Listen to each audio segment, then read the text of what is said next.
Tú ya no sirves, mamá, solo estorbas. Eso fue lo último que escuchó doña Rosa antes de que su propio hijo le cerrara la puerta. No hubo gritos, no hubo lágrimas, solo la frialdad de una decisión tomada desde hacía tiempo. Ella llevaba semanas notándolo. Las miradas esquivas, los platos mal servidos, las puertas que se cerraban cuando ella pasaba. Sus nietos ya no la saludaban. La veían como una molestia, una sombra. No dijo nada.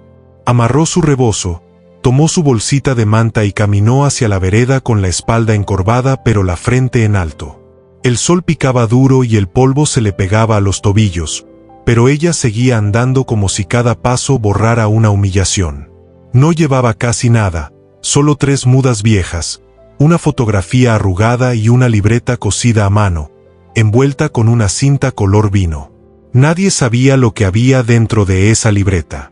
Pero si alguien se hubiera tomado el tiempo de abrirla, habría encontrado las constancias de depósito de una indemnización por $1.900.000, resultado de una demanda colectiva contra la empresa que la enfermó durante años. Ella había trabajado desde joven en una tintorería industrial en la ciudad. Aguantó ácidos, vapores y jornadas agotadoras. Nunca se quejó. Años después, cuando la empresa fue demandada por cientos de intoxicaciones, ella recibió una compensación considerable. No le dijo nada a nadie.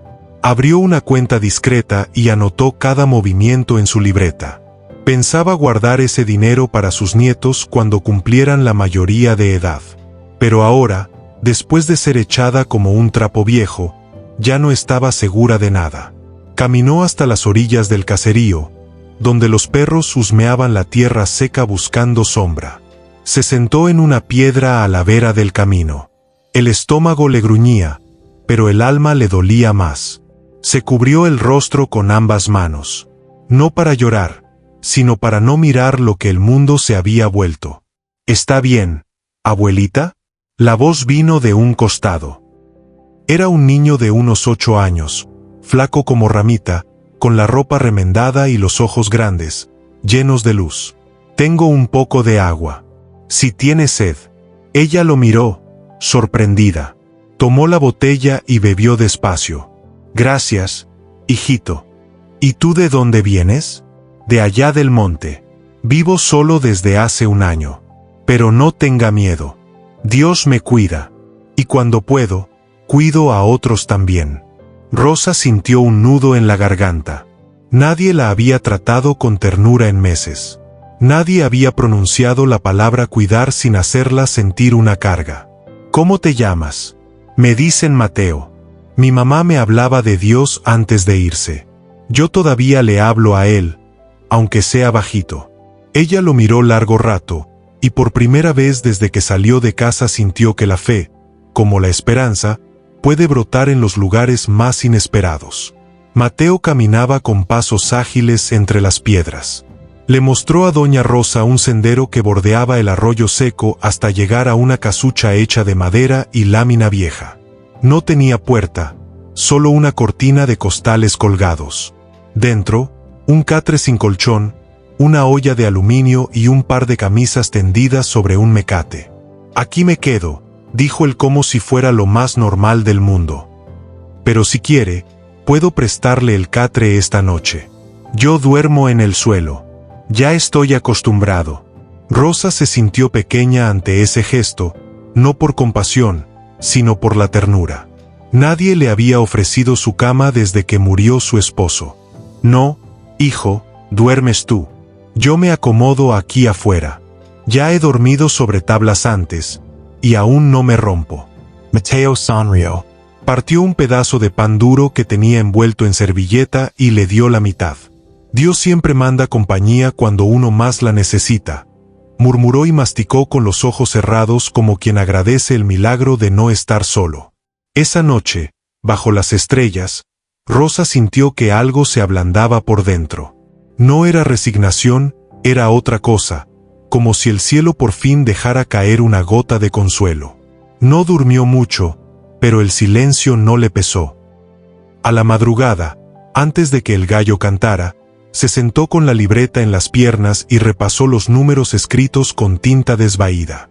«Este dinero ya no será para quienes me escupieron la espalda», susurró, «pero tampoco quiero usarlo para vengarme.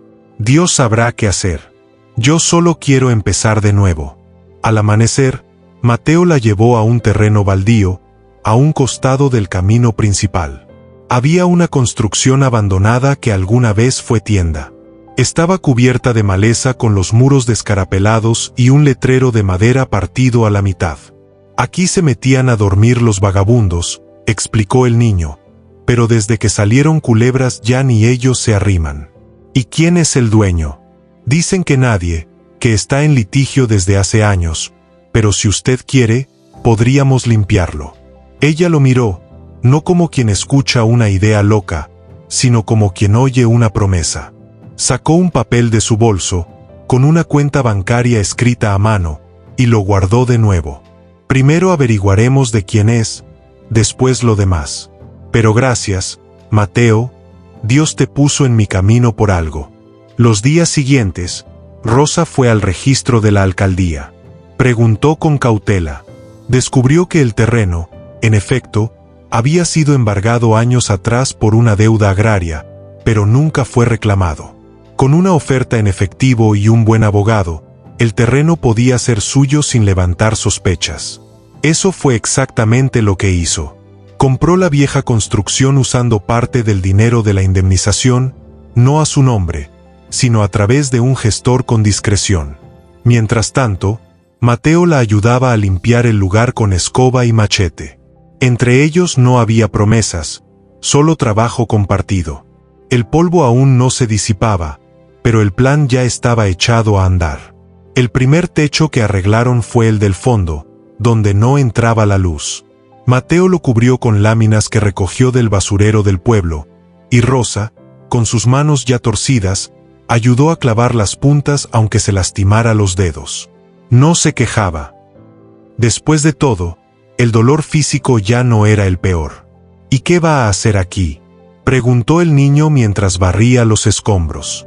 «Todavía no lo sé, hijito, pero quiero que sea un lugar donde nadie se sienta estorbo», respondió ella. «Un sitio donde se respire dignidad».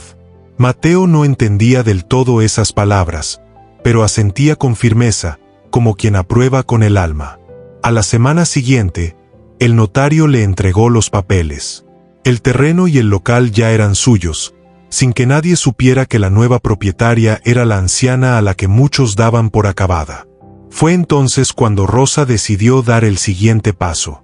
Preguntó por el negocio de su hijo Julián, un pequeño molino de maíz que le había heredado su suegro, pero que con los años había descuidado hasta casi llevarlo a la quiebra. El terreno colindante donde estaba aquel molino a punto de cerrar también estaba en venta. Nadie lo quería, porque las máquinas estaban obsoletas y el tejado casi se venía abajo. Rosa sonrió apenas. «Así está perfecto», dijo en voz baja. «Que no despierte sospechas». Hizo la compra en silencio, a través del mismo gestor, pagando en efectivo y con cláusula de reserva. Una semana después, Julián recibió una carta de desalojo. «¿Pero qué demonios? Este molino es mío», gritó con los papeles en la mano. Cuando fue a la alcaldía, le confirmaron que el predio había sido vendido hacía años por el suegro fallecido, pero que nunca terminaron los trámites de traspaso. Legalmente ya no era suyo. Intentó apelar, pero no tenía escrituras completas ni dinero para abogados. Desesperado buscó al nuevo dueño. Le dieron un número. Llamó. Contestó un gestor que lo citó en el local renovado contiguo al molino, donde ya trabajaban hombres montando estanterías de madera y jóvenes pintando paredes de calorías. Julián llegó sudando, sin entender qué negocio era ese. «¿Y el dueño?», preguntó con la voz tensa. El encargado lo miró y asintió. «A read a sale». En ese momento doña Rosa apareció por la puerta trasera. Llevaba su rebozo bien amarrado y un bastón que apenas apoyaba. Caminó firme. No dijo palabra. Julián se quedó helado. «¿Tú?». Ella lo miró sin odio, sin orgullo, sin ironía. «No vine a humilar, hijo. Solo a devolvert el silencio que tú me dist. Él quiso hablar, pero ella levantó la mano suavemente. No voy a despojar del molino, esa es lo que temes. Solo vine a recordarte que lo que se desprecia también puede renacer, aunque sea desde el polvo. Y se marchó, dejándolo ahí con las manos temblorosas, sin saber si lo que sentía era vergüenza, miedo o simplemente el peso de lo que había perdido. Desde aquel encuentro Julián no volvió a pararse por el molino. En el pueblo los rumores se desataron. Que lo habían estafado, que lo embargaron, que vendió todo por deudas. Nadie imaginaba que la verdadera dueña era su madre. Doña Rosa no lo mencionó con nadie. No era venganza lo que buscaba, sino reparación. Transformó el viejo molino en una pequeña cooperativa campesina. Compró maíz a los agricultores a buen precio. Contrató mujeres mayores que nadie quería emplear.